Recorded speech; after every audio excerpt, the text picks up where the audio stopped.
What's going on, guys? I want to welcome you to probably the biggest and definitely the longest Snapchat to date, as we have a new mechanic in Activate coming to Marvel Snap alongside Symbiote Spider-Man in the brand new season of Marvel Snap. There's so much to break down in synergy combos and what it means for the game to really ignite the meta all over again. On top of having a special guest for the OTA, there's a lot to look forward to, and we're going to talk about that all today more on this episode of the Snapchat. And as always, I am joined by the one and only Mr. Alex Coccia. My God, as I've alluded in the intro, it's a mega season. Brand new mechanics, brand new cards, a lot that could change the way that we play Snap without the gameplay changing. How does that make you feel? How you doing? It makes me excited to play Snap, man. It's like there's been a lot of really interesting changes going. Like obviously, like a lot is changing in Snap. There's so much happening right now with Activate, the brand new season, and everything. It's a great time to be a Snap player. Like we are so just looking forward to these types of massive changes that completely upend the meta, completely upend the way we play Snap, and it's finally here. It's coming with this season. I mean, I think we have multiple cards, not only just Activate, but we have cards too that just surround mind games and or like what is going to happen and when is it going to happen. Right now Snap is pretty linear, right? In the way of like, okay, it's turn 4, turn 5, they ramped out, they can do something extra, but there's not a crazy amount outside of a couple of vision plays and locations where you don't know what's going to happen. And Activate gives, from what we can tell, the power kind of to the player in some sense, right? Of when to do these new abilities. And then also we have things that we're going to talk about like Madam Web that's going to allow us to move and create chaos that way. So definitely exciting season. Do you think Activate is going to change the competitive scene massively? You know what? It's hard to tell right now. Obviously, like we're waiting for it to come out, right? It's entirely possible that it's going to change the way we view the way like these cards are played, the way turn orders work, the way like you just interact with the board, which I think is super important. And we see that with the season pass card, kind of, the board interactions have completely changed. And I think that's what I'm most interested for. And so, I mean, yeah, like literally the sky's the limit right now is the way I feel about this upcoming season, because it feels like it can change quite a bit about the way we play Snap. So we're filming this a little bit early. Alex here is headed over to PAX West. And so we aren't 1000% sure on how Activate's going to work, but we're pretty sure we know at this point what it's going to work and how it's going to work. And so we're going to talk in assumption of that. And then, we can always update it if not. But what I will tell you is I think truly this is going to change a lot about Snap. Not just cards coming in, but on top of that, you have ways to delay what you're doing. But also this opens up a bunch of new combinations. It opens up a bunch of new archetypes in the way that they're going to be played and or just the brain games of movement. And so I'm excited for all of that, to break all of that down. I think Alex and I are going to break our rule of only giving one card a 5-star, because that's how freaking insane this season looks to be. And so with that, we know what we're talking about over here. Alex, what are we talking about on your side of the Snapchat? Cozy, going to be doing our August final rankings. We're going to be holding ourselves accountable for the rankings we gave to the prior cards in the prior season.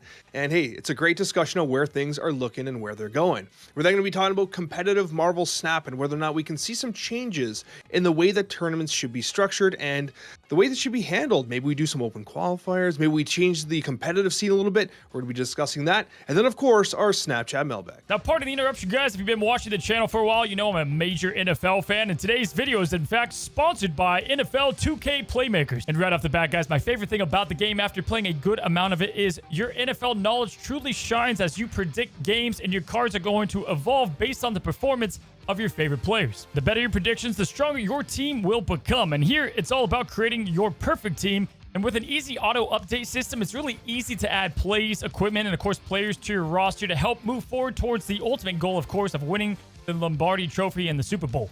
There's a ton of different ways to play the game, like Quick Read, where you can quickly just get new stuff for your roster, and then you can auto update, making it absolutely simple. Or of course, you can do the preseason, full season, and try to make your way through the playoffs to ultimately get to the big bowl. With Game Changers mode, your strategy gets even deeper as you predict games' outcomes, impact your players' cards, and outsmart your opponents with your superior NFL insight. Here, it's about creating your perfect team. Every decision is going to matter, from managing your roster to upgrading your players' cards, making every move count towards your journey to the Super Bowl glory. So guys, I invite you to collect, compete, and get rewarded for your passion. Join the community, build your dream team, and of course, dominate the competition. I want to give another massive shout out to NFL 2K Playmakers for sponsoring today's video, and I invite you guys to download the game in the description down below to make every snap count, and I'll see you there.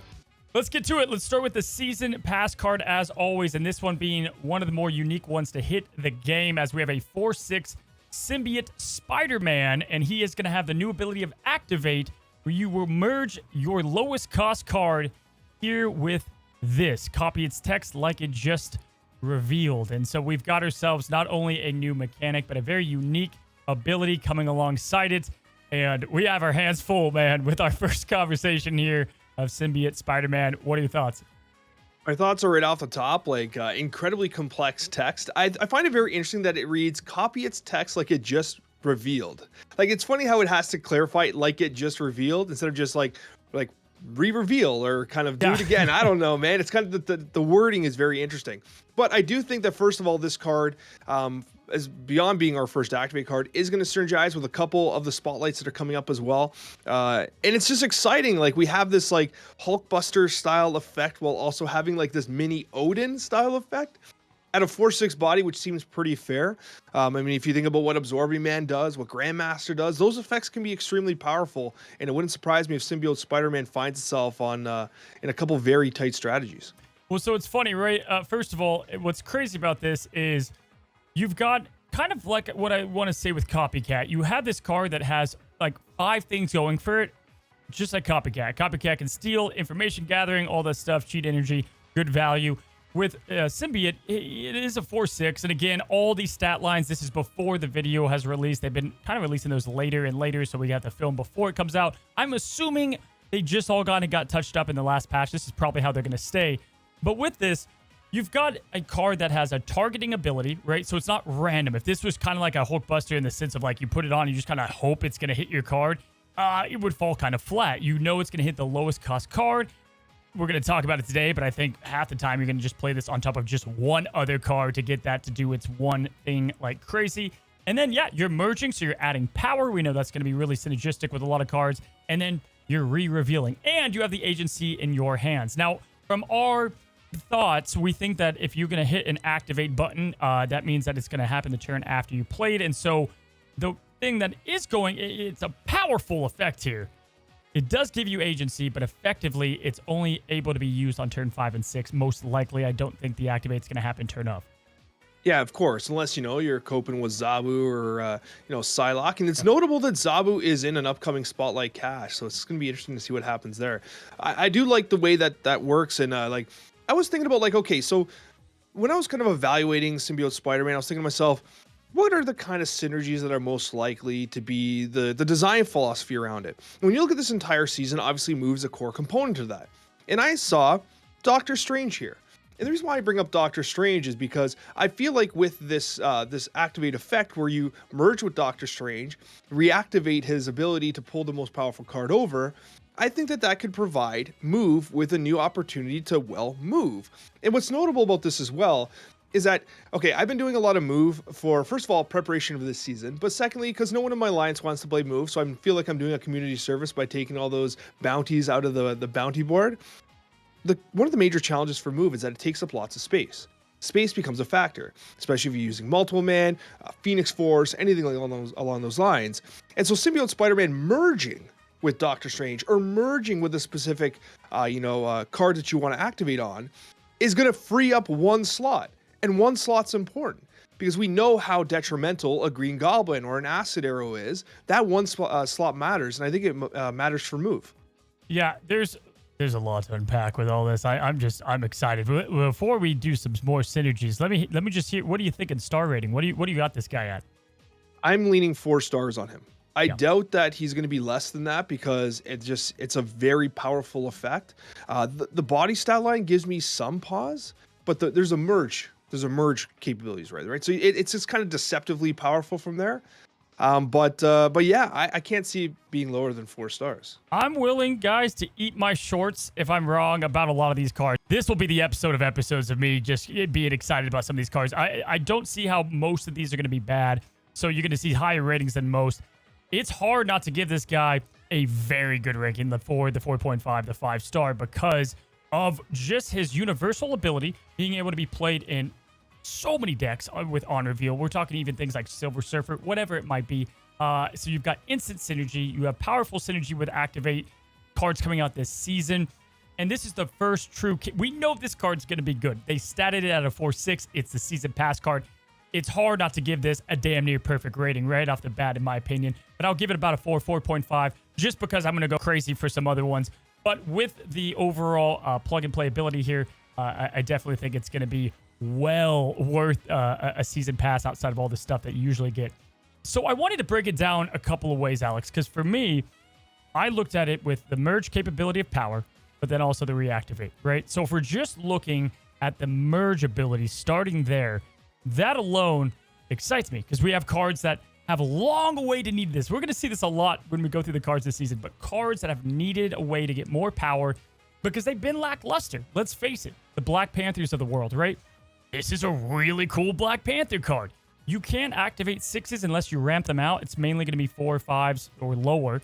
But with Black Panther, you can actually get the job done, which would make a single lane absolutely nuts. You can merge into the Black Panther. At that point, it'll be an 8. This is going to pop it up to a 14, which then takes it to a, what would it be, 28 at that point in its own lane, right? So really fascinating in that sense of the word when we're taking a look at cards that have needed this, not only on reveal side of things, but also the extra power or ways to gain the extra power. So this could be, Alex, this could be Black Panther season for a lot more reasons than one. But with that, Sebastian Shaw, exact same thing, right? A way to get power, quickly vertical lanes up, and I think that's going to change a lot within Snap and how this is going to work. Also important to note that it's a 4-costed card, so Wiccan, who is surprisingly effective right now, that extra energy that Wiccan provides might allow you to sneak out Symbiote Spider-Man into a number of different combinations that you might not outright expect. So Black Panther combinations with Symbiote Spider-Man may ultimately be possible. I do agree. I would expect you to ramp it out, then play the Symbiote Spider-Man, reproc it, and then perhaps Zola or do something else with it, right? It does give it the additional power.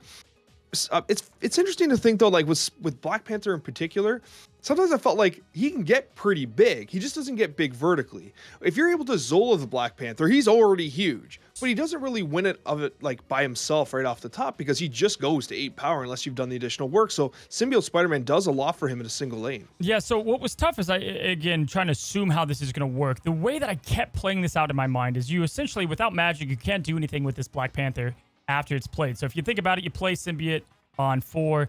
On 5, you can't activate it because I feel like activate will be like on reveal. So it'll be the first kind of thing that happens. So if you play your Black Panther on 5 on your Symbiote lane, it's going to activate to nothing, right? Like there's nothing there played out yet. So then technically you have to do it on 6, which would happen at the end of the game, but then it'll allow that which is kind of cool. It's like this huge surprise play, but you would have to play it on curve. So it's also predictable. So there's some, with that predictability, just like the Arnim Zola play, the person you're playing against is going to know, okay, well, that's about to go up. They're going to win that lane with the Black Panther. I should stay away from there. So I think that's kind of the safeguard, keeping it in check there, unless you have a turn 7, and then you can, get, kind of silly with it as well. But that's the Black Panther side of things. Sebastian Shaw, another great example. I think just the reactivation of cards that I'll get to here in a moment. We're going to have some 3-cost cards in that discussion. But we would be, and we didn't say it last episode, so we get to say it this episode. We'd be remiss not to talk about, I think, a card that's going to just benefit from almost every card this season, and that's Human Torch. Human Torch is not going to get the activate, but just simply put, just getting that nice little merge ability, another card to merge into this card, we love. We think it's going to be great for Human Torch. And so, sometimes, probably a decent amount of times, which I love about this, is you just simply use it to just stack, save that lane, like you were saying before, and add to the power. Yeah, because, again, it's working based off of the lowest cost. So if you want to target Human Torch, if you want to target multiple man, you can, right? You can effectively target those cards. And there's going to be cards we're going to be talking about momentarily that can also be targeted to reproc on reveal effects, to activate move and stuff like that, right? There's a lot of synergy within the season and with all these prior cards as well. So yeah, anytime you're adding additional power, merging to save some space, and also potentially utilizing some of the new tools this season, it could potentially be crazy. And Human Torch does not have a hard time getting to massive power. It's how you can like utilize that power, right? We're seeing some crazy decks that can even like Falcon into Human Torch Taskmaster. I think that could be a potential combination, especially if you've played Symbiote Spider-Man. He's rocking at like 100 power. Well, okay, I put in a lot of hours into doing some cooks, right? Because this is just the season of Cozy. There's just so much raw combo potential here. I'm gonna give you a hint, all right? It's a 3-cost card that's not played often that is gonna absolutely love everything to do with Symbiote Spider-Man. Who do you think it is? Does it have a move element to it? No. Oh, damn. Because okay, I'm there's a card I wanted to bring up then, but like I'm not sure which one you're talking about. I was thinking Juggernaut because I think Juggernaut's a huge winner here. Reactivating Juggernaut, oh, beautiful. I love it. So now I'm wondering who you're gonna talk about because I think Juggernaut's pretty fire. So we're gonna get to the on reveal ones in a moment, but this is kind of a merge one and an on reveal one, so it's safe to have in this subject. And this to me shows the potential of why I think he's a damn near perfect season pass card because of just the flexibility. If you can make discard work, then you can make damn near anything work. And we've got a destroy discard option in here. It's actually under destroy if I have to search for it here. Zakin, having the ability to merge into this card, he is going to put the shard in your hand. You're then going to immediately make this 10 power. You don't even have to kill the shards yet. All of a sudden, you have wait for it, a 10 going to a 20 going to a 40, right? That's much better than Black Panther at that point. Into a discard. We've got a dock enabler here. Like, it's these cards that have been falling flat, like Black Panther, dock, because there's just been no way to do this. And getting the agency and picking when to double this up, I think this is insane. Dawkins is actually a really cool call, and I like it a lot because it does do a lot with the power. And like these shards being kind of discarded or destroyed or whatever, we tend to find that they're easier to discard than destroy. I think the destroy side, when like Dawkins was first released, we were really fixated on the destroy side. It ends up being that like discard really benefits from it, and ultimately, yeah, like it's insane power, absolutely insane power, and it's almost natural. It's almost perfectly on curve because you'd play Dawkins. Then you would play your Symbiote Spider-Man, and then you would MODOK. There's nothing extra there. You're really not doing anything extra. You're not trying to do anything fancy. It's just perfectly in line and on curve. Exactly, because with Black Panther, I was like, okay, you have to make this happen and this happen. With this, if we have the activate happen first, on turn 5, it activates, it doubles up. You have the 2 shards in hand. The MODOK plays then, and then it's the double up. And then you're actually free on turn 6 to do some other shenanigans. So sign me up. Sign me up for what this is going to end up doing and end up being. I think the way Activate's going to work has been designed where Taskmaster wants to be able to do a lot with it, but also it's going to be awkward because of the way that he's played, and then you play another card, then you activate it, and so it's a little awkward there. That is just the merges, man. We've got a lot more, and we skipped over Shaw a little bit, but we have the on-reveals next, man. Hit me with an on-reveal that you love, the synergy that you love with Symbiote Spider-Man. I see a lot of potential in even something like Grandmaster, right? When it's looking at the lowest costed card, that gives you an opportunity to more or less accurately merge with Grandmaster, give it a decent body, but most importantly, you might be able to activate something larger than the Grandmaster itself, right? Because if you're going to send over the replicated effect, it can't replicate itself, so it's going to merge with the Grandmaster. And so whatever card is there, whether it's a 3, 4, or whatever it happens to be, will reproc as an on-reveal and go in with Grandmaster. I think it could potentially be a very interesting combination. It's funny, you said Grandmaster. I also thought, too, just Absman, right? Like, what this is just a better Absman in a lot of sense. You have a way now to essentially play a card, Absman on-reveal it, play Spider-Man into that lane, and then you get to do that on reveal again. It's the first ever, really, that you can curve, in a sense, an Absman on reveal play, which has stupid potential. I mean, like, this is not a good example, but you could do something as simple as, I don't know, a Wolfsbane, right? And then, like, being able to do that yet again. Maybe not Wolfsbane, there's multiple cards, Ironheart, whatever you want to say there. Very simple examples. Surfer, very simple examples, but ways to really make that crazy and maybe even more chaining with something like Grandmaster. I like the idea of there are a lot of bigger cards that you could do this with, but if you just look at the low cards too, like you can keep it simple. You can look at something like Yondu or, you know, a way to mill, right? Where you're in a later turn, you're just trying to get through their deck and you're just trying to continue to, mill their deck so they have nothing left on the draws and the mill deck's already doing what it's doing. And that's what's great about this card, because it just synergizes, because it's adding power to the stuff you're already doing. It's really interesting to think about, like, why the way that, like, Symbiote Spider-Man is going to upend the way that, like, Absorbing Man is, like, that general playstyles play. Because, like, if you think about the Absorbing Man into Brood combination, you play Brood, you play Absorbing Man, right? You got to play them in tandem with one another. The fact that Symbiote Spider-Man is an activate means that you don't have to activate it on that next turn, right? I mean, that's turn 5. Yeah, so you have to activate it eventually, obviously. But what I mean is like, Absman struggles from a standpoint of you have to play it in the order it's intended to be played in, whereas the activate ability of Symbiote Spider-Man lets you flip that on its head a little bit, what gives it some added versatility in a really unique way.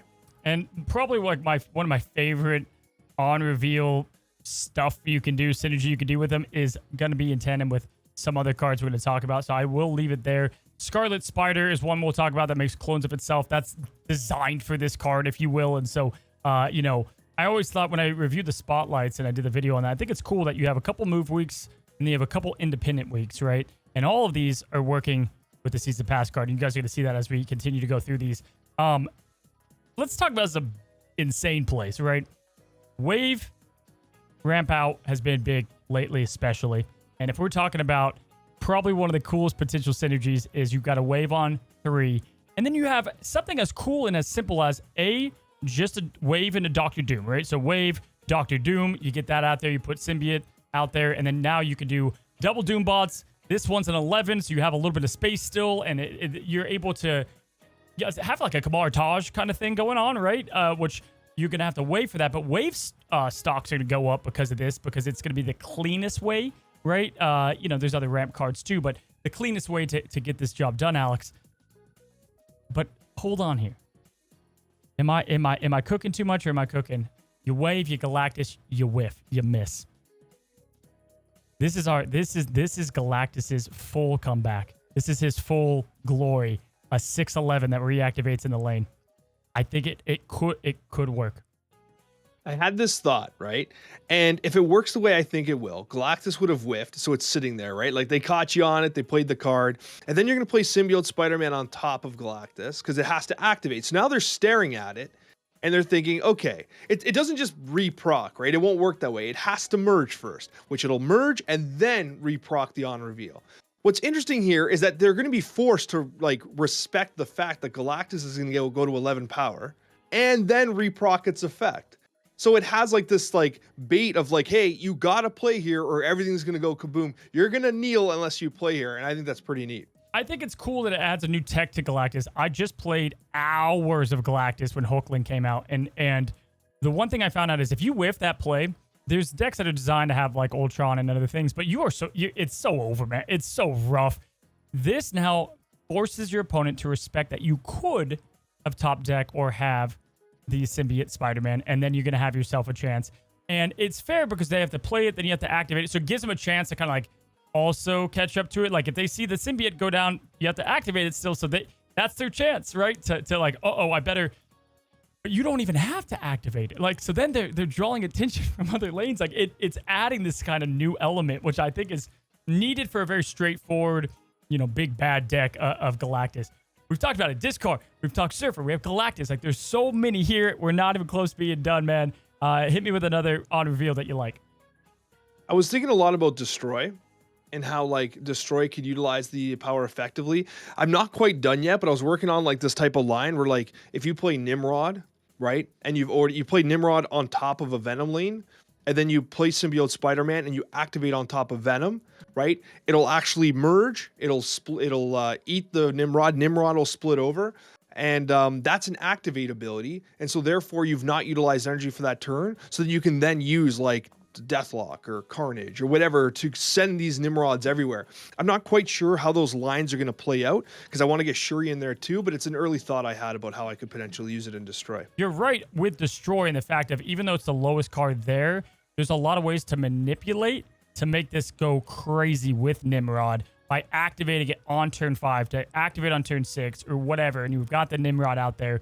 And you know how you already do the Carnage one lane, Deathlock, maybe Venom, whatever, to have that chaining going on. This is another way to do that without having the card. And Grandmaster just didn't work in that role. Yeah, like you'd hope that Venom would be the lowest costed card there. You do bring up a good point though. You run the risk of Destroy having like Wolverine bounce into the location, X-23, that they tend to have a mind of their own, right? So that is something worth considering and perhaps why it wouldn't necessarily work there. But the fact that we can even kind of spin that idea and throw it out there just showcases how versatile the card is. Because like we're trying to work it into all these different archetypes, and it's pretty fascinating as to like how versatile it actually is. No, and it's true. I think that's what this is bringing, and all these cards are bringing is like a ton of new experimentation. If you guys, don't love something like Speed, where it's very vanilla, you already know what you're gonna do with it, or like Thena, where it's like it's a Kitty Pryde card. That's it. This is the direct opposite, because this is just there's so much there. It's like when Airshim came out, people were trying to figure out what is the way to play them. I think there are 6s that you can continue to do this with, but all of these are kind of the wave play. So I try to look at just the 5s as well, right? And just look at what are some crazy 5s that get some really cool synergistic plays. And it just kind of feels like everything, right? Like Gilgamesh. I don't even know how that's going to be fair. That just seems absolutely dumb. Like that's going to be a huge Gilgamesh, right? But, White Tiger, merge, 5/7, you get another one of these. All of a sudden, you've got 2 of these with a 5/7 Tiger. Like, doesn't it seem like there's just so much to do with this?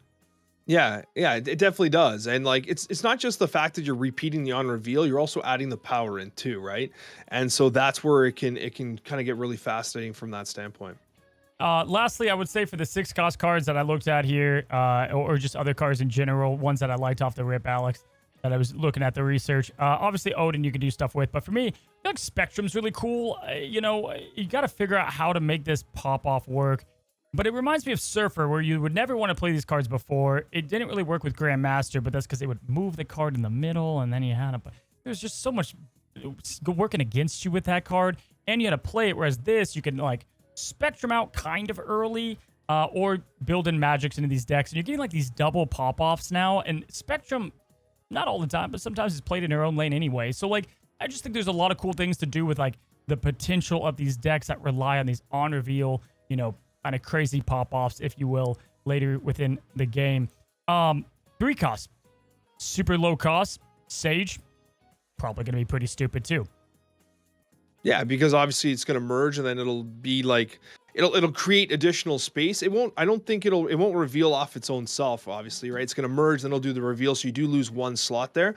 But the additional power right off the hop is huge. Reactivating Sage is huge, as you see in bounce decks. Another 3 costs I did mention before. I do think that like Juggernaut is cool because like you're literally dispersing their play right off the top there. I wanted to bring up you were talking about 6 drops, and I had this thought about Odin. Right. And like, what if this might be a little coping, but what if you have like a mini Odin effect? Like you're playing a Beta Ray build deck with Thor, you don't draw your Odin, but you're able to play your Mjolnir down or your Stormbreaker down, and those are going to be the lowest costed. You reproc on one of those, and you're able to send the Beta Ray Bill or Thor the additional power. You can't play it on Thor or Beta Ray Bill for additional Mjolnirs or Stormbreakers because the name change I think would impact it. Because I believe if you merge, it's the Symbiote Spider-Man, correct? Or is it going to be like Hulkbuster, where it maintains the prior text? Yeah, so it's you're gonna be, it copies its text like it's just revealed. So like you would think it's gonna be like Iron Lad, where it's acting as the card from that point on. So it is interesting. Like especially if you just curve out and you happen to get the hammer or whatever it might be, and the way that you're gonna have to do these the actual activate, and that's what brings so much strategy into this. So could you, in theory, do like Thor merge into Thor, double Mjolnirs, and then play Jane Foster, pull both Mjolnirs, and then Odin those 2 Mjolnirs, and he's just going, whoa! Yep. So yes, in that sense, right? And it's because that's one of the examples where on 5, it'll merge at 5, and then you have the Jane that comes out after the merge, and then it'll pull both hammers. And then you just have like one really strong lane. But who's to say, like, I don't know, who's to say Arnim Zola stocks don't go up or whatever? Like these, we're getting these, like, we have a lot of examples of these big 1-laners, which also could mean like Tribunal is having a million new decks that he just loves because there's so many ways to artificially just go crazy with this. I mean, like, we haven't even talked about Wong. You just go nutso if you haven't. I mean, obviously a lot of this is greedy, but some of this isn't greedy. It's not that tough. Like, Cassandra Nova, like a lot of these, I just think about like Absman and like what he does well, and it's like cool, you have that, but like even more so being able to do some crazy stuff there. So it's so new, and we're not even done talking about him because there's other cards that we're gonna talk about today that are gonna want to use him. Any last notes as we move on? I that's exactly what I was gonna say. Like, we're not even done yet because there are cards in the upcoming spotlight caches that are gonna utilize him. So I'm actually excited to lead those conversations as well. Well, next up, guys, we have 2 new cards within the week typically, unless they do like a Deadpool's Diner thing that we're not expecting, but typically, and this one will come with Silver Sable. And with Silver Sable here, they knew what they were doing. And by that I said, she's a very good card. She's a very good card. She comes with the best Spotlight week, though, of the next 2 months, probably. And the tough part about this entire season is you can't get them all. And so this will be probably the hardest season to truly decide which ones to go for. And what sucks is I think even as good as Sable's going to be, she would be the one most people would skip, but you got Mockingbird in there and you have US Agent. So this is the tough part. But let's go ahead and talk about Silver Sable. She's a 1/1 on reveal. Steal 2 power from the top card of your opponent's deck. Alex, what do you think? Give me the star rating. What I think, did you just say this would be the one to skip this month? Is that what you said, Cozy? I'm just trying to make sure I heard correctly. I don't know if my headphones are working or not. Yeah, I mean, none of them you want to skip. That's how I led into it. But this is the least synergistic with the other cards coming out that would mean you would skip. I see what you're saying. You're saying like, hey, this is a move-centric month. This card ain't moving. But I will tell you what it's doing. It's 5 stars for me, Cozy. This is my 5-star of the month. I'm going with this one here. This is my 5. I think Silver Sable's sick. Whoa. I think it's awesome. Yeah. Color me impressed and surprised. Whoa, I wasn't prepared. I'm so excited. I wasn't prepared for this. I'm like, don't even know what to give it as my own rating over here now. I'm all confused. I mean, probably a 3.5 to 4. I want to lean towards 4 probably on this one, but I'd say 3.54 is where it's going to ultimately land. And man, it's such a good card. They're all so good, man. But I think this one is only really good in 2 decks and pretty good in others. Yeah, fair. But I mean, a lot of the other cards are going to be similar to that as well. Like they're going to be good in 1 or 2 decks. Like you really think that like, okay, maybe apparently you do think the other ones are going to go absolutely everywhere. But I think that Silver Sable is going to be insane in bounce. Like literally insane. You play her once, she's a 1/3 and also doing disruption on the other side. We see this effect with Cassandra Nova. It's impactful. I've lost games by 1 point because of the power Cassandra Nova has stolen. Yeah. And not to mention it curves into Falcon.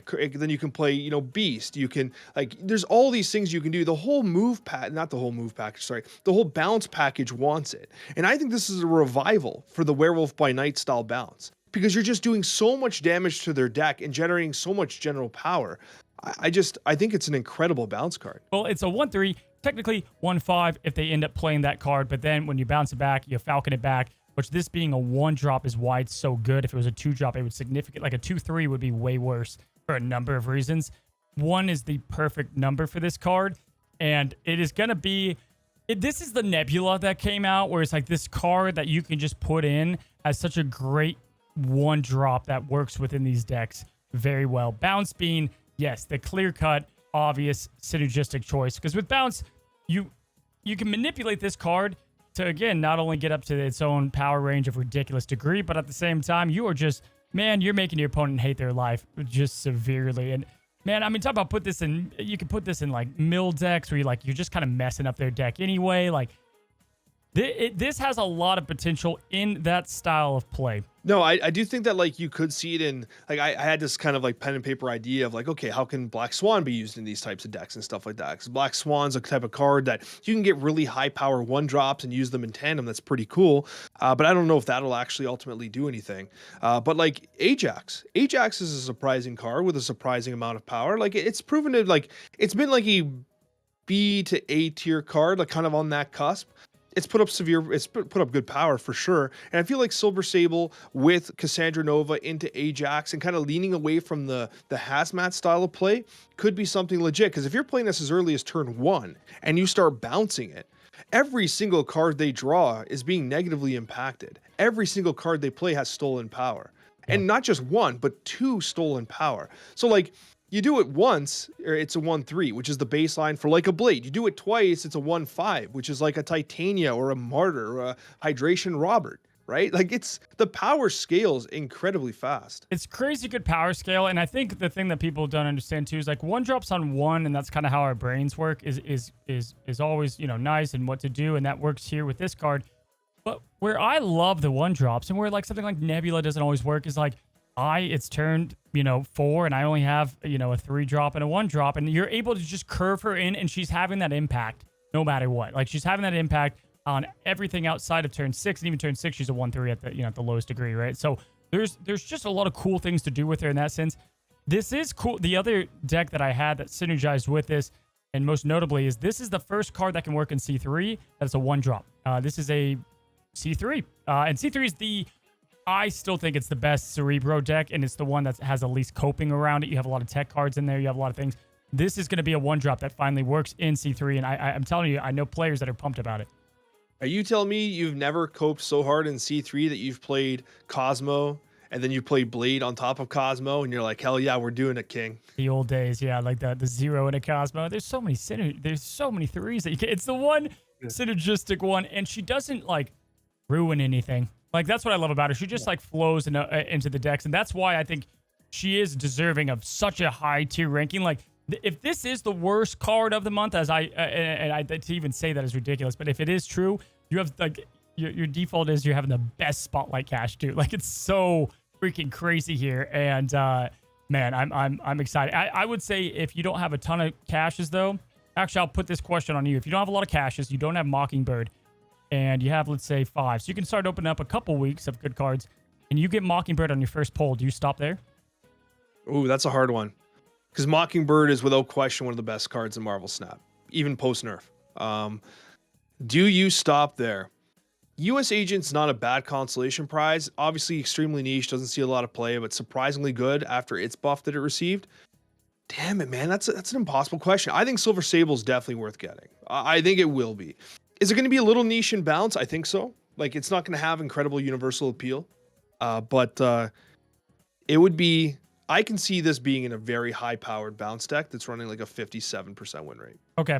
Yeah, I think it's altogether too, like Symbiote Spider-Man too, like we talked about low-cost cards. Like this is just a clear-cut example of just a low-cost card that like, oh, it's hitting the next card on the deck. And obviously we saw that synergy for a reason, right? Like we're getting that for a reason. I told you it'd be hard not to get multiple 5s, right? You have anything else on here?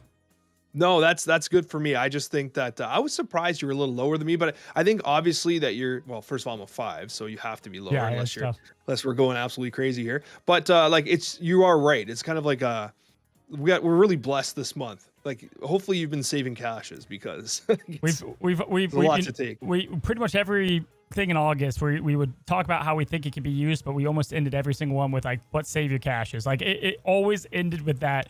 Because we saw this month coming up. It's like the October of last year. We kind of knew it.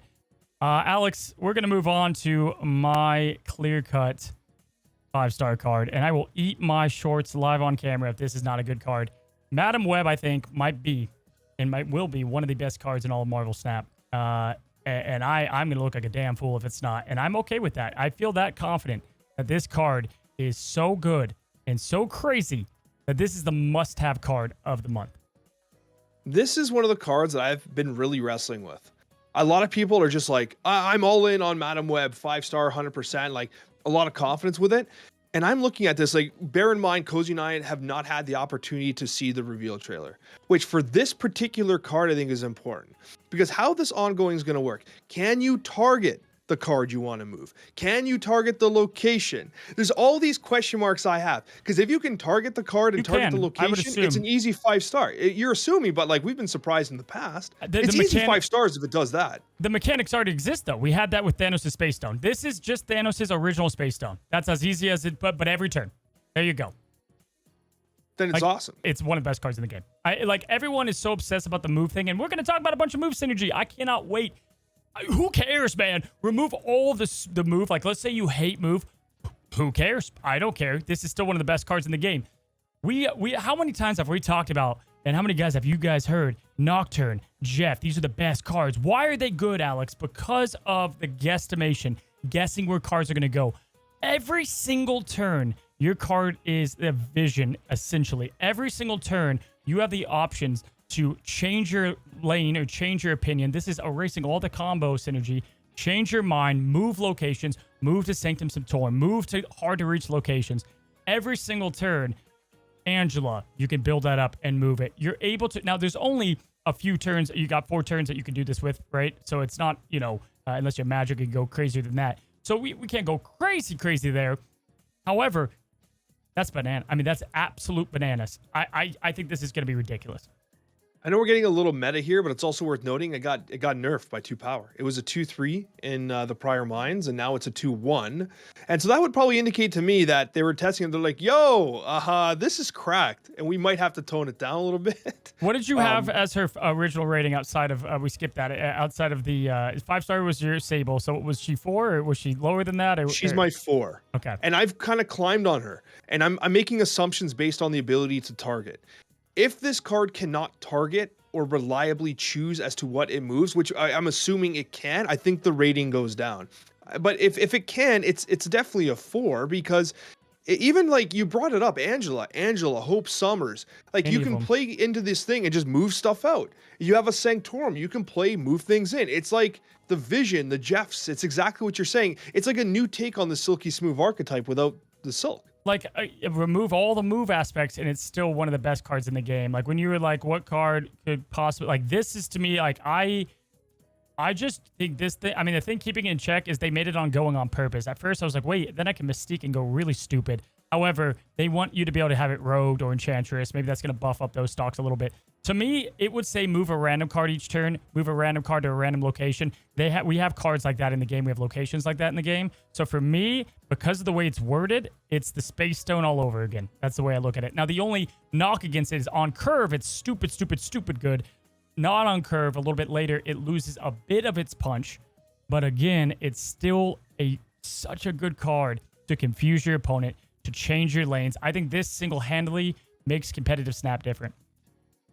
It took me a while to warm up to Madam Web, but like the more I've given thought to the different opportunities, different synergies, and just even outside of move as a whole, because I was sold on it being a good move card, but I wasn't sold on it necessarily being a good move card outside of move. And I do think that Angela and Hope Summers decks can generally use it. Even something like an Elsa Bloodstone, right? Could utilize it because you play this out, you play Elsa, you play something in, you move it out. It's been buffed, right? I think that stuff is pretty cool as well. It's also worth noting that it's similar but different to Iron Fist in a way. Like you can Iron Fist something into Madam Web and then shoot it out. You know what I mean? Which is pretty interesting. And you can shoot it into Hercules, who punches it. Oh yeah, we have the synergy. We're going to get to the move synergy in a mere seconds. Yeah, like that. And that like I think so many people were focused on move. Which let's just get this straight, everybody. This card's going to make move go up. I mean, like skyrocketed, doubled. Like I think the tiny movers deck is going to become the most complex best deck. It's going to take over balance in my thought. And maybe I eat my shorts on all this, but just as long as I've been playing Snap and as much as I know, I'm willing to put my name on it that I think this card has a lot of potential. Of course, I do on my actual reviews, and you guys will find out then. But if you're saving up for 1 week of one great card, I think this is it. Like even just this example, I've been waiting to say this. You have Symbiote Spider-Man. We just talked about him. You're not going to do this, but this has the potential of you play her, you play Brood, you move the main Brood, you play Symbiote, then you have that Brood in its own lane, you merge into that, then you have the Symbiote merge, and then it's going to on reveal and proc a bunch of 8 power whatever Broods. Like there's just endless stupid stuff and new design and new combos outside of move that she's going to let you do. It's fair. I still have some reservations because I think it is relatively low powered at a 2-1. It does have a lot of like abilities to like really modify the board state, which your opponent can't kind of address or account for, which I think is pretty cool. But like it does come in a weaker spotlight week as well with Silk and Alioth. I think that Alioth is actually surprisingly good. I think it's something being slept on. I think Silk is being completely outclassed by what we're getting this month, Silk's awful right? now. Yeah. Which is a shame because, like, honestly, it's still a 2-5. You have to run the risk of Lizard to get to 2-5 stats, right? But, like, it's just... Madam Web, I think, is interesting because it's going to be one of those cards that once you get your hands on and you get to start to feel how you can manipulate the board, that's where the star rating either goes from a 5 to a 3 to a... Like, that's where, like, you say, okay, how does this actually feel to play? because the power's not necessarily there unless you're all in on like obviously the move stuff, which I mean you very well I'm can 5 be. out of 5. I don't see. I don't see a world this is anywhere not insane unless they like before the video comes out they change something dramatically on it. Like because hear me out. They've done that before in our defense. They have, but we've been in metas, right? We've been in metas where if you're going to play a low cost and statted card, it has to have a significant effect for the remainder of the game. So we saw that with Zabu, obviously. Okay, old Zabu. We've seen that now with Ravona, which not to mention this is a Ravona card. That's besides the point. But we've seen that with Ravona. It's fine. She's 2-3, whatever. 2-2, still good, right? We were like, why is she getting buffed at 2-2? I remember that even back then. Because you didn't care. You had so much of a snowball later on that to me, that tells me that this is going to be cracked. And let me get to the synergy too, because we haven't talked about that. Like, this is just as a bare bones card. I think that this is, we praise the days of old Space Stone Thanos for a reason, right? So, talking about synergy, Alex, you mentioned move, you mentioned Hercules.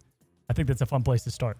Yeah, definitely. Definitely. It's an incredibly fun place to start, especially when you think about like, okay, I am thinking that like Dagger's going to love this. Dagger's going to love using Madam Web, bouncing around, Hercules bouncing her back and stuff like that. Multiple Man's going to love it, right? You could even technically activate Multiple Man with the Symbiote Spider-Man and then ship them out using Madam Web, have them replicate and all this stuff.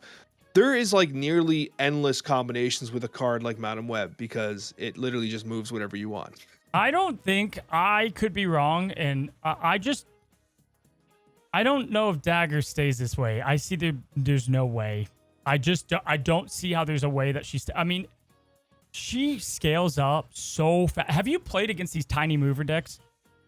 Yeah, I have. And they're so pretty good. remarkable, especially with like when you have like the Falcon picking up the ghost spiders and it's pretty intense. To me, you look at this card can get to just such crazy power stats so simply, and that's with the awkwardness going on. You now have a card that can always trigger and give you the ability to move without doing anything whatsoever. And so when you have Hercules into play, what that allows you to do is you have the Madam Web, you have the Dagger play on top of her. You can move the Dagger once, great. If you have it set up even late game, you can play the Hercules down. You have the Madam Web, you put the Dagger, you move the Dagger to the Hercules lane.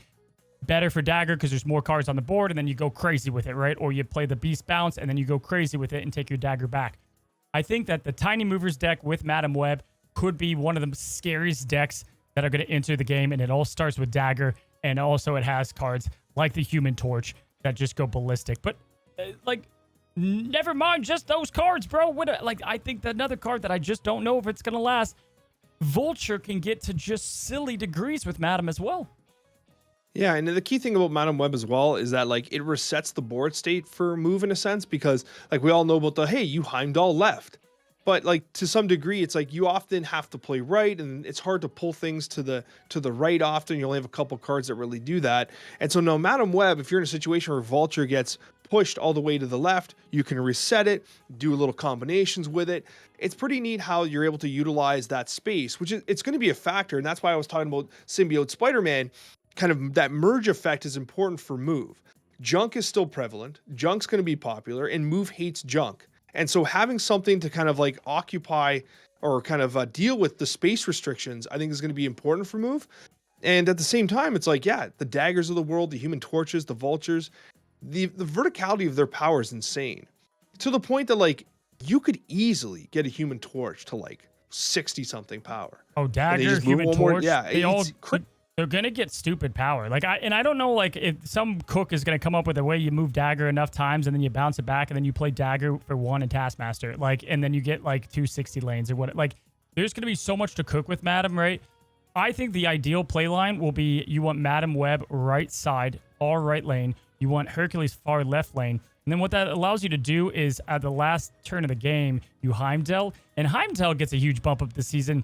At first, I thought Heimdall was going to be cut out now, but like, why not? But it actually makes it really unique with her because you're able to kind of adjust that. Yeah, as you said, adjust the board state, and then you get the big move left, right? So I'll be damned. I'm just psyched about, the move synergy. It is a 5-cost card, but this also allows us to have one of the biggest things that we loved about Copycat is you didn't have the player to get the effect. Spider-Man 29, 2099 has been a garbage card forever now, but you now have a way to not have to spend the energy right away and get this to work. And so if I'm thinking about it, though, so you'll play this on, pretty much on turn 6, you'll be able to go and pick a card to a lane to destroy, and then you go with a Heimdall turn 6 play. Yeah, because if it's going to work the way we think it is, then you'll be able to select Spider-Man 29 and then select the location in which he moves, which, again, he doesn't fully target the cards, but he will resolve and hit something in the location you want to hit. But it could be a squirrel versus the Gilgamesh, right? Yeah, and you could pick a lane, whatever lane you want to. And so it's going to be, I think, pretty vital when you have like one lane that's like powered up by Dagger or whatever, and then the other lane's the 2099 that does its thing, right? So I think that card has a lot of potential. We talked about multiple man and Phoenix Force at that. I think, dude, the Phoenix Force gamers, they're playing chess while we're all playing checkers. They know how to play this game with such a higher IQ than I do. There's going to be a Phoenix Force deck that uses not only Madam Web, but all these new mechanics that is just like, good day, sir. I'm going to watch what happens and be like, what did you just do? What game are you playing, bud? But yeah, so the move synergy, massive, independent, massive, 5-star. And I have one last one, but I'll give it to you. Have anything else from Adam? No, I'm good. I'm ready to hear what you got to say about your additional synergy you're going to bestow upon us. Yeah, so I think where is she great is moving into lanes like Sanctum Sanctorum. We've already talked about that. Well, how about just making those lanes yourself? So let's talk about Goose. Let's talk about Storm. Let's talk about Legion. You have Storm, Legion, and Goose all as these control metrics that you can now move into these lanes, all of them, including Professor X, with ease with Madam Web, which makes it just hyper flexible as well. I mean, I'm saying the control aspect here is also crazy when you talk about something like Goose. It's fair. Yeah, absolutely. I had not considered that. Like, I thought about Professor X because now we can move in and out of it. We have seen a couple of Professor X decks use, Vision and other movable cards to kind of access that location. What we have not seen, though, is something like a Storm and then accessing that location via other cards using something like Madam Web, which I think is pretty innovative. And we've been trying, if you guys have been here for a long time, we've been trying to make, like, there's been all these forms of Surfer. And Destroy Surfer was a thing for a while, and that kind of worked, maybe. But we've always tried to make Move Surfer work because there's so many good 3-costs in Move, and we just couldn't do it. Now we have Hercules, we have Vulture. Storm works perfectly in here, and Madam's a 2. And so she just works right into what you want to do here. And I think there's some strong excitement around her. So this is my card of the month, and I don't have any hesitation there.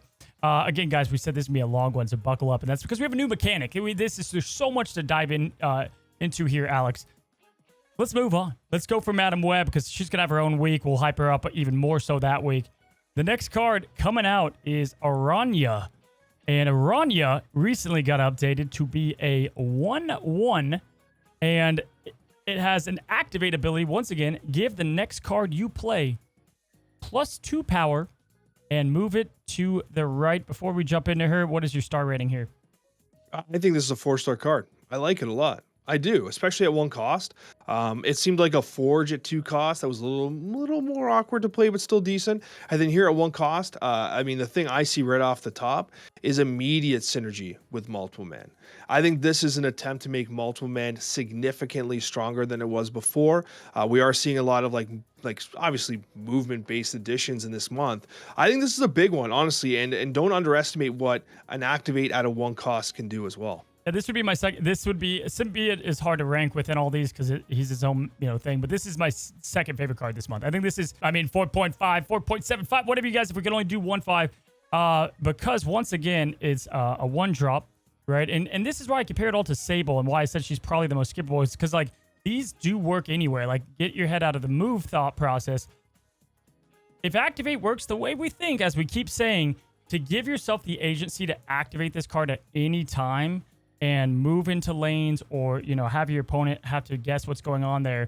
You have that element of it. You have the merge element of it. She's probably, I'd go down to 4, that's fine. But you have the merge element of it. But then you also have the synergy of all these cards that want the power or they want to move. We have another 1 cost move enabler as well, which is just going to make things extra cracked. Yeah, the way I see this is you basically play this down, you activate it, you play multiple man. The next turn, you could literally Doctor Strange, you could Ghost Spider, you can do whatever you want. You can Madam Web, right? You know it's moving to the right. Put Madam Web on the right. It gets the multiple man gets pushed to the Madam Web location. Madam Web then sends it out somewhere else, right? There's a lot of opportunities to kind of get this like get the power starting to generate, and to have it at a one cost. I think you play it on curve, and then like you're ready to go, like you're ready to get the train rolling. And I think that's where this card is pretty interesting. But yeah, to your point, you play Araña, you play Forge, you play Human Torch. It boosts the Forge. You activate the Araña. It then moves the Human Torch. You then play something like Ghost Spider or Strange, and then all of a sudden you have a torch that's like 20 power. I mean, like instantaneously with just that one small combination line, which is why I think the Tiny Movers deck outside of Madam Web 2 is just going to be so good, as it's already really good within the game, Alex. So you've got that combination. But then, like, we can revisit Symbiote Spider-Man, right? You've got something like Black Panther or Shaw or Human Torch, as we talked about, that obviously this card was made for, as we just said, where they all just synergize with the extra power. We've got another card that does that. Yeah, and not to mention like something like a Jeff, right? Something that goes up to 5 power, and now you have a mobile card that can go wherever you want. I was thinking about this being a staple in Phoenix Force. It most certainly must be, because if you think about the way Phoenix Force works, it uses a lot of those mobile mechanics. Turn 1, you play into turn 2 multiple man, destroy it on turn 3 with Venom, or you can do the same thing with Human Torch, get it moving around. You can also hold that activate ability if you don't draw well, and then +2 the Nimrod, which is kind of like one of the outs, right? It's not as good as playing Shuri into Nimrod, of course, but it's another out. I think it's really interesting because like this activate ability doesn't do what Forge does. Where like Forge, sometimes you're like, well, sometimes you play Forge on turn 2 in a Surfer deck and you hope you draw into Sebastian Shaw, or you hope you draw into Brood or something, and instead you get like your something like your whatever. You top deck your Surfer, and you're like, well, that sucks. I guess I gotta wait. But at the end of the day, with Araña, because it is an activate ability, you can time it so you can confidently play it out on curve. Exactly, and that's why it's like it's a Forge killer in a lot of ways, right? Because you get to move it, you get to add power to it, you get to pick when you want to do it. Do I think it's gonna make it into decks like Deadpool and stuff, like where you can get even more power? I don't know, man. I like it. The cooks will decide like if it's worth slotting in there. I think there's a card called Agony that we talked about last week that seems to be a bit of a better fit there. But you're able to do so much stuff. And I just talked about Madam Web with Brood, but this is where I originally had the Brood Symbiote Spider-Man action. It's like, okay, you play Araña down, you play Brood down, it activates, or it does its thing. It moves over with that plus power already, and then you can manipulate that some more with Symbiote or whatever you want to do at that point, right? So there's so much crazy potential with as a one drop. And that's why I think she's so freaking solid. It's the typical offenders that we already talked about, so we'll be more brief on her. But I will say too, gonna cook it up. I have to. I have too many fans that would be mad if I didn't. Once again, it kind of boosts up a little bit of a Galactus play. Not only to boost, because the way it works is he on reveals and then he goes. So this effectively would give him the 7 power. So you're giving him a little bit. And it's like, okay, that's cool and all. But what I love about this is a card that I think is way more flexible than Iron Fist, that allows you to do something for that Galactus lane, right? Like how many times, you know what I mean? Like, and this is just a weird example. I'm just pulling something out here, but like you play White Widow and you shoot the whatever, you do the on reveal, and because on reveal happens, then it moves. You're then able to clear that way for Galactus where you couldn't before.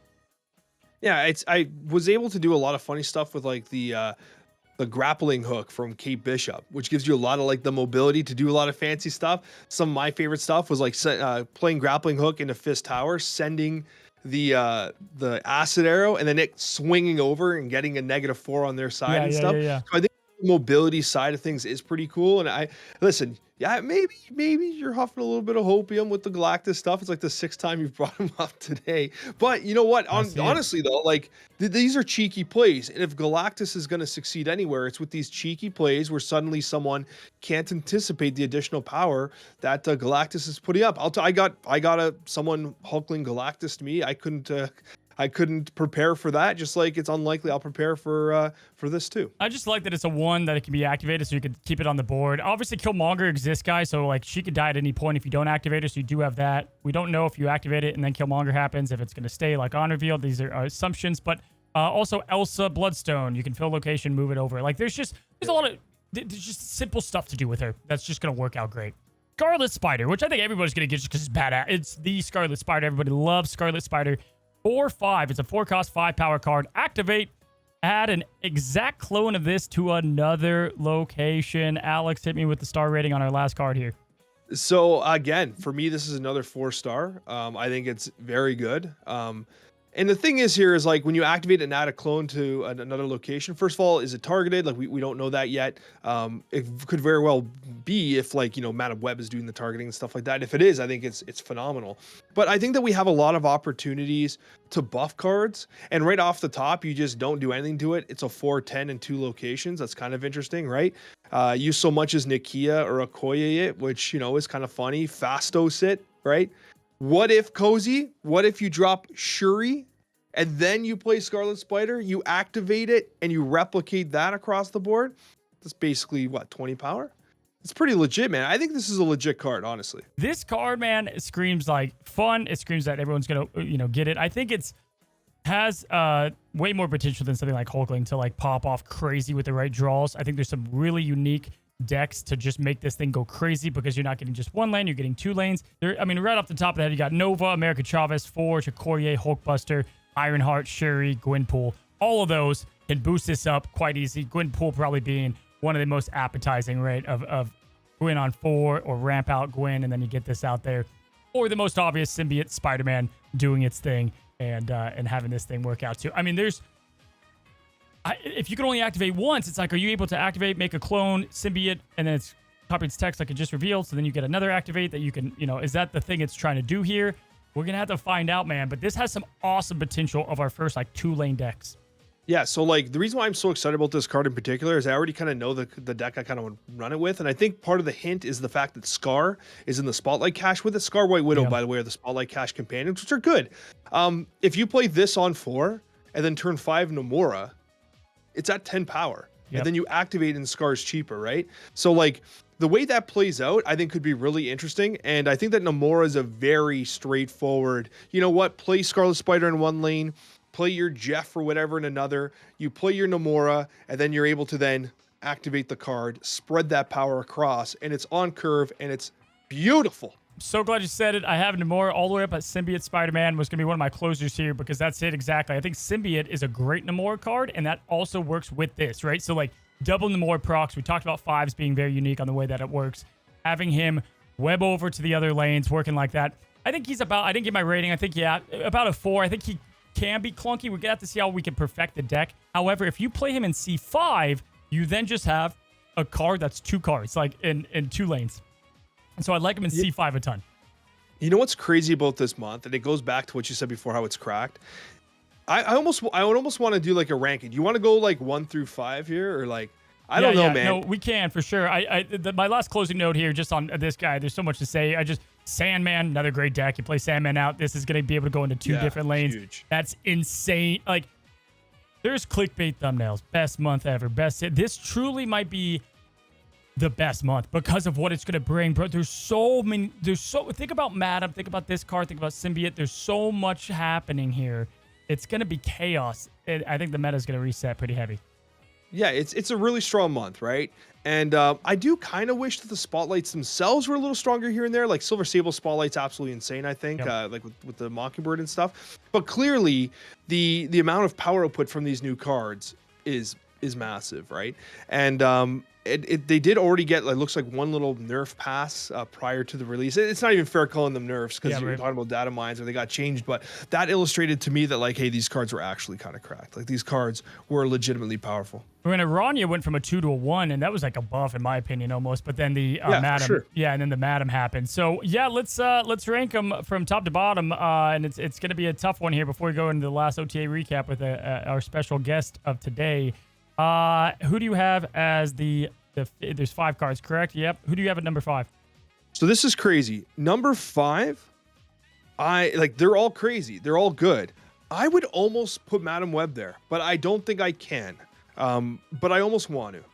I don't know, man. It's just they're so tight. I would probably say Araña. Funny enough, this is actually hilarious, right? Like both of our 5-star cards are each other's worst card of the month. So one of us is going to be wrong. Silver Sable was my 5. So first of all, I technically said that perhaps Araña was going to be my 5, but Madam Web and Araña are like 5 and 4 range for me. Okay, I have probably Scarlet Spider number 4. Yeah, for me, number 3, I would go Symbiote Spider-Man. I'm gonna go Araña number 3.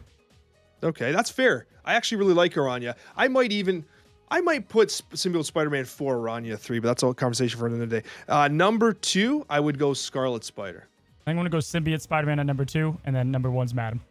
And for me, Silver Sable. Hey, we're actually really different here. I'm excited for this. It's probably going to end up me being roasted 1 month from now when we do the review. But you know, this is fun though. That's what makes these conversations exciting, right? Because it's never easy to evaluate these cards in a vacuum. But what is exciting is evaluating the possibilities, and I think that there's a lot of possibilities this month. But please welcome our special guest for the OTA recap. And that would be Mr. Regis Kilbin as today's special guest, a man that I've wanted on the Snapchat for quite some time. And eventually we're going to have to get you on a full episode. But you are stepping in the shoes for Mr. Alex Coccia. How are we doing today, sir? I'm doing really well. And I made sure to make my hair look very funny today so that no one would confuse me for Alex. You know, yeah. I wanted to make you sure we were very obviously different. So I didn't do my hair today. I thought it looked pretty cool, though. You got the glasses. Kind of Gen Z Zoomer hair, you know. It looks good. It's a good look, Regis. You got the Coccia glasses. He's got kind of the Terminator look. Your glasses are iconic at this point. Yeah. What do you have like a frame you use, or I don't know glasses? Well, it's funny actually. These are really cheap glasses that don't really fit, but they are like the right kind of narrowness for my head on camera. So basically, I wear really bad glasses. I mean, the prescription's right, I can see, but you know, they actually are really like $20 glasses that don't fit. So I'm stuck now. This is how I look. They're iconic. For those that don't know, I need to know this too. Why Regis Philbin for your like avatar? I'm sure you've told the story a million times. But why the Regis with the glasses? So it was just a really like I played World of Warcraft and I had like a warrior character who was Regis Kilbin, and a healing character who was Regis Healbin, and then like a rogue character who was Regis Steelbin, because like everybody did celebrity pun names back then, and I found a way to like make it fit for every class. So I just kind of played the warrior the most, and that was kind of my online username, and then I stuck with it. It wasn't really planned or smart or anything. Like, yours sounds so cool, mine's so silly. Well, awesome, buddy. Well, let's go and talk about it quickly. Let's talk about Activate. When Alex and I shot it, the trailer wasn't out there. Now it is out there, and I think we can all rejoice in what I think what it's gonna be, right? So it looks like it's kind of gonna happen with or around on reveal, and then the card that you play that turn will then happen, and so you're gonna have to kind of play something down, then activate it, and then you can have it work off. What do you think about Activate, and what are your first thoughts there? Number one, it looks like kind of the best execution of the keyword, I think, as far as I can tell, which is nice. Like, it's got some nuance to it, some skillful play, some sequencing demands that create, I think, big opportunity. The cards we saw so far too, I think actually all look really good. This month I did like a card review, and it's like every card's like A+, A+. You know? Yeah. So I'm excited. I think it could really change how we think about the game and how the game is played. Hopefully that's a good thing. I guess we'll see, but I think it will be. I have high hopes. Just the way I think of it is like you have cards like Vision. This is what I said earlier. You have cards like Vision that have this like kind of mind game to it, and the thing I'm worried about is I feel like Activate is just a better ability all the way around. And so they're going to have to really adjust stats to that, because the option of optionality, right? We'll talk about Hellcow, but just even that option to discard later, like that completely changes the archetype, fully, I feel like, and what we're used to, right? And so, funny enough, okay, so I just kind of gave my rankings. If you were to order them, and it's tough because they're all good. If you were to order, let's say worst to best, the cards coming out here, what would you say? Worst to best? Yeah, or best to worst, whatever you want to do, whatever feels medium to worst, yeah, whatever. Okay, I did it best to worst in my video. I'm trying to remember my my rankings. I think I put not an activate card, but Madam Web for this month. I think I put number Definitely. 1 because Has she to be. seems insane. And then let's see, I did. I think next was maybe Symbiote Spider-Man. Yes. And then I think maybe Scarlet Spider. Okay. And then maybe Silver Sable. Although I think Silver Sable's still really good. It wasn't a slight on Silver Sable. Just somebody had to go last. Yeah, yeah. Is that everybody? What about Araña? Oh, I forgot Araña. Oh, I think I actually had Araña maybe second. I do have a small concern that the unpredictability of the game is ramping up a ton all at once because moves unpredictable, activates unpredictable. That could frustrate people because sometimes it's kind of nice to have an idea of what your opponent's going to do so you can try to play around it and the mind games and the strategy element there. It's a little bit harder to strategize sometimes when everything is just like, well, I don't know. I'm just going to toss my cards out and hope. So hopefully that's not too much. That's my only concern for activation. Well, we waited 2 years for move to be relevant, and it's like those people that just kept playing move decks, they're gonna feast, man, because the rest of us, put it on the back burner, and now it's gonna be scary because the tiny move deck is already good, but it's too much of a headache. I'm not smart enough to play it. But those that are, I fear for us, Regis, to say the least. But let's go and talk about the OTA, and then we'll talk about the rest of it. I guess we could start with the 2 activate new cards that we know are confirmed. Let's start with Hellcow. These aren't out yet. I would assume everybody listening that there's a high chance that these stats will change. But we're gonna assume it's 4. Let's call it 4/8, but 4/5, whatever. On reveal or activate, discard 2 cards from your hand. I mean, does this change discard? I mean, I think it definitely has the potential to, being able to do this like after a Modok, for instance, suddenly you can like isolate your hand down to that Apocalypse and Swarm, and then discard's just like an extra way to, cycle up that Apoc stats or get extra Swarms in hand. And then like Hella, you can actually play Hella first and then activate Hellcow, so you get those like 2 guaranteed Hella safe activations, which might be hard to do otherwise. So there's definitely some angles. I will say if it stays at a 4-cost card, then you've got like Dracula. It's kind of a hard spot. You often want to play that Dracula, but maybe you can hard play the Apocalypse on 6 instead, or if you top deck Dracula, I guess too. But I think there's definitely the chance that the extra layer of safety and control here, the risk mitigation, shifts how the deck looks a little bit too. Like it may not even play exactly the same as we expected today, because suddenly that control might open up different lines. So for sure. It looks not. If it's a 4/8, it's like crazy broken. It's ridiculous if it's 4. Yeah, that's a wild stat line. Just because, I think discard, it can scale so fast, but the whole point of it is the risk, right? The risk element of it. I think there's some really cool cards, like even just looking at Gambit or even something like Silver Samurai. Like I love the idea of being able to time those out a bit more, and it legit makes like where you don't need to reinvent the wheel with discard a lot. You can that will do so much to just kind of have people's minds going. So yeah, I expect this to go down minimum to a 4/6, but I who knows? Like that's I don't know. That is such a new archetype. So excited there. I think they said that these are the only 2 that we're going to start with. I think that was confirmed. I think there's plenty down the line that we're going to see, and I think it's an easy way to have OTA weeks be super new without stat boosting, right? Yeah, it's good for us making videos. Like, I can't wait. I know. New. I was looking, by the way, like Symbiote Spider-Man. There's like 47 decks I could try. Oh. Like this dude can go on everything. I'm gonna be making videos for weeks. Oh, I know. Like we were talking about it. I was like, well, you could just talk about the merge element, and there's so much there, and same as Araña. But then also you have the just the reactivation where it's activation on curve almost too, where you don't have to do these like awkward, the absorbing man awkwardness, right? To a degree, or Grandmaster, whatever. Black Swan. I mean, this typically was almost just played on 5, maybe played on 4, but just. This getting activate, even going down to 3/4, 3/3, whatever. What do you think about it? It seems very nice. I will say I don't play as much bounce, so I don't have as many insights here. But there were always those clunky kind of moments where you felt like you wanted to do too many things on 5 to set up on turn 6.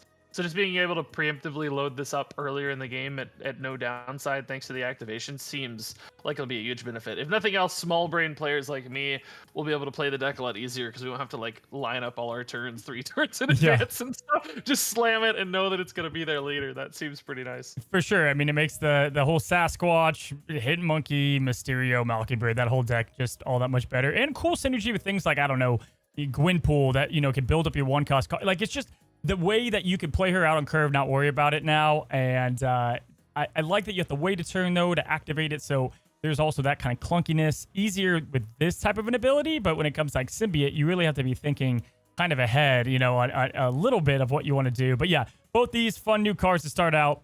We'll talk about the OTA briefly. I think we got to start with what I would assume both of our winner of the OTA is, and that's who you were kind enough to lend your body for the art here on Wakanda Forever for Atuma. It took a long time in the studio to get those perfect shots. I had to oil up, but we got there. So, Atuma's sick, dude. I really like the new Atuma a lot. I haven't actually checked the data yet. Is he getting played in any like good decks, like top tier decks yet? Do you know? Yeah, no. Funny enough, like I think everybody kind of immediately was like, okay, let's put. I think you saw two schools of like thought here is either play him and destroy or playing him in like kind of these junk kind of style of decks, if you will. Looking at it, let's see if I sort up here, and so it's a lot of the Nimrod stuff that you saw right away, a little bit of Phoenix Force, which I thought those Mega Brains would go that route. It's kind of just those two, but I mean, to me this feels like for those that don't know, sorry if you're listening to the podcast, he's a 4/10, which he always was, but now after each turn, he's going to destroy one of your cards here with less power, which I think it's great that there's kind of targetability, but it's not always the lowest powered card. That kind of took some getting used to for myself even, and it allows some bigger plays. This feels as big as the Viper change to me, and just giving him a complete identity at this point. Oh yeah, he definitely feels like a real interesting Marvel Snap card before, whereas before he felt like he was just kind of a throwaway. Like, I don't know, I play him next to armor, okay, cool. It was so hard to do anything with him, and now it feels like even if it's not solved yet or the best deck doesn't show up yet, there's just fun stuff to do. And I had the most fun with Nimrod on day one. That was crazy. Oh my gosh, the Nimrod. When Nimrod went, I feel like, to like kind of a fun joy deck to play every now and then, to like a new way to play Destroy, like, significantly. Like, there's actually some meat to that. And, I think, again, I think Symbiote Spider-Man's going to add to that, too, with, like, a Venom that you activate, and then you can kind of do the Carnage and Deathlock later. Like, there's just so much weirdness happening here, and love the targetability with Atuma. And I think I think the experimentation is still out there with him. I think there's plenty of cool stuff to be done, and I'm excited that I think he'll synergize. So, Atuma, big winner in the OTA field, and probably the biggest other change would be in the buff department, obviously, is Destroyer. Are you camped that this is a buff? Do you feel like this is a nerf? What do you feel about the new Destroyer? Well, it's hard to say because I haven't really seen anybody singing his praises yet, so it feels sort of weird to say that it's a buff because I don't know if that has sort of borne out in the experience yet. But I will say instinctually it feels like eventually it might be a buff. Like, I don't know, like maybe someday this will create more opportunity, or some deck will figure out a way to work with this better with like some future cards down the road or something. Okay. So I don't know. I do feel like in some ways this lost a lot of identity. It doesn't feel as fun to me for some reason. Like, yeah. It might be more fun, like, okay, I can play the game a little better or easier now, but it was just so cool that it destroyed everything, and that kind of risk and that like all-in nature. There was something cool to that. So I'm a little more sad about the Destroyer change personally. I'm curious if you think it's a buff though. No, so yeah, I would say to me at the moment, I don't even know if side grade's the word. Obviously, we've been playing him a certain way for so long, and so for those that don't know, he destroys everything outside the lane he's played on, and so at first in practice seems really cool, and it can be for like, let's say, X Mansion, or like if there's a Monster Island or something that you got for free that you play down, but the decks you play him in, most of the time, like I was like, okay, I'll save this, like, I don't know, like, whatever. It's something small, whereas, like, typically I just want the Nimrod to start going, crazy and going all over. And so I agree with you. I think over time, they'll make cards that can synergize with this. But the stuff we have right now, I don't know. He lost some of his is Mustard. I would rather just a pure stat boost almost before, outside of, I don't even know if you could have done that because 16's fine too. I'm unsure. I feel like he's still just Destroyer. I feel like he's kind of going to still maintain the same play rate and the same everything, really. Yeah, I think that's true. There may be something here too from like a new player experience. Is he like a pretty early card in the track or not? I can't even remember. Pool 3, you know this more than I do. Yeah, no, pool 3. So he's still, you'll get him at some point, but I don't think he's still like jumping up and down. I really hope they do, like, I don't know how they can do this, but like if you want to be a destroy player, you can go down a destroy path in pool 3. Like there's starting to be so much cards. I hope you can kind of pick your archetype or whatever, but we're probably just gonna get more cosmetics. So other than that, though, we've got a couple small buffs. We had Cannonball go up 1. Great. I think Cannonball is fine. I think he'll be better with Scream coming out. Not much note there. Copycat. It's funny. Like this is the hot subject, right? New card comes out, people get it. It doesn't matter if they just said like we made her tongue smaller on the image. People are like that's not the Copycat I bought, right? So what are you feeling about Copycat? I know right now she's still doing the copy and the steal because of some bug issues, but what is your feeling on her now just copying instead of stealing? They nerfed their tongue? Come on, no. That's right. That's what I was excited about. I mean, listen, in 95% of games, it's kind of functionally the same thing. If the deck of your opponent isn't being shuffled in some way, then that card will remain at the bottom of their deck, and it's kind of like they're not anyway, which is kind of the same difference as you stealing the effect. But some people do play this with like rocks and stuff that shuffle the opponent's deck, and then sometimes they do draw the dead card, and it is kind of nice to know in the back of your mind too, like, hey, Shang-Chi, they just don't ever have a Shang-Chi. Shang-Chi's turned off. There's something there that feels really good. So losing that, I think, from a play experience is a little bit sad, even though I know in most of my games it won't functionally be all that different. It reminds me of when Dracula got not nerf but change, right? Where he added the power and people were like, what about Jotunheim? Like, so they thought about like the one instance. Now, obviously this is a new card, so like I get that, but like, yes, Thor, the Darkhawk synergy, you've got some of that going on. Still a great card. Reminds me of Mockingbird's nerf too. It's like, it's fine. She's still gonna be okay. I get now she copies too. She's not Steel Cat, she's Copycat. So I think that's interesting. But I am sad. I do get it. The whole like it's tough to balance, but when people get a card that they want, it can be a little awkward. When we all know. I think we all like. Did you know she was gonna get nerfed? I feel like I knew that something was gonna happen. I mean, I didn't know, but yeah, pretty confident. I always said this card was insanely good, so it doesn't totally surprise me. Did you hear the conspiracy theory, by the way, that the reason they changed her is because they couldn't figure out how to fix the bug where her sound goes off? They were just like, we can't fix the bug, so we'll just make her copy instead of steal. And they still couldn't. Like, they did that. Yeah, they still messed it up. And it's still there. Yeah, and it's funny because I don't think I knew that was a bug for a long time. I'm like, oh, that's a clever way to have like a nice little nod that they drew Copycat or whatever. But yeah, then I like that theory. I want that tinfoil hat on that, please. I'll take it. We have a couple more, man. Let's talk Loki. Always a big discussion. I think not a lot of wasted breath here because we'll just be talking about him probably in the next OTA, I would assume, right? I mean, is this it? Is this all we've seen with Loki's nerfs? What do you think? Yeah, I don't know. I haven't actually played too much since the OTA hit because I did like a card review video one day. It's been the weekend. And so I guess I haven't really ran into Loki very much yet, but just a quick look at the data suggests he's still pretty good in Airsham and still getting played a lot as well. So maybe you're right. Maybe this isn't the end for Loki. They are so attached to this card and this mechanic, and I think so many people are sick of it. So I really don't know what to say at this point. We're like what, a year in basically. We're in a year, and actually, funny enough, wow. Right now, the start of September is when he came out, so he's made it a whole year of every version that you could possibly see, and Airsham. Now you get him on turn 1 Airsham, and he still gives a -1 cost. It's like in practice his ability is nice, but when you start combining it with things like Airsham, it's like that's when it gets. In theory, I love the idea of Loki being this card that lets you use your opponent's deck for a little cheaper if you couldn't use them with these other problems, I guess.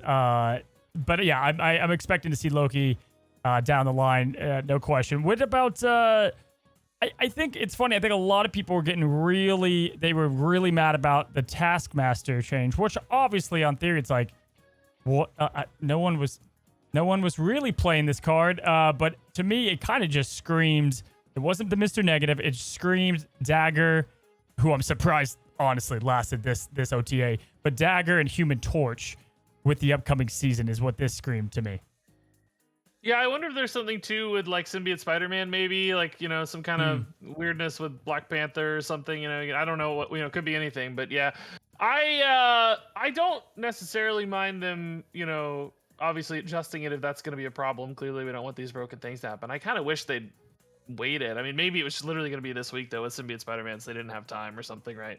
Yeah. In other words, I don't want them to do it too far ahead of the problem, you know, like let people enjoy their card. Because for me, I know a lot of people on YouTube say they still play Shuri Red Skull, like people without big collections and just want to climb. It's like a really safe, easy climbing deck. So they're like really sad their Taskmaster got nerfed, which is kind of a, you know, casualty of this change. But I am curious to see what crazy big scary thing is coming though, like whatever it is, if it's Dagger or something else. Like, oh, God. Again, it killed essentially Deadpool Destroy. Like if you want to do the classic, like play Deadpool, then play the Taskmaster, and then the She-Hulk, like skipping. If you didn't grab like, you know, a card, like skipping turn 5, playing She-Hulk and that was like a legitimate great backup plan that is kind of gone now. And to me, it feels like with Madam Web and the way that you can go crazy with Mystique or whatever, any card with Hercules, all that stuff, that Dagger can be somehow bounce back, or not somehow, but that's probably what happened with Beast.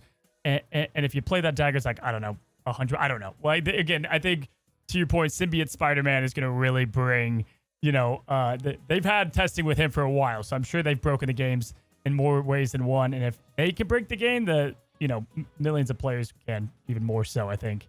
Yeah, so that's Taskmaster. Then the other kind of nerf to a card that took people by surprise was the Beast, going from the 2 cost up to the 3 cost and getting up to 5 power now. Thoughts on that?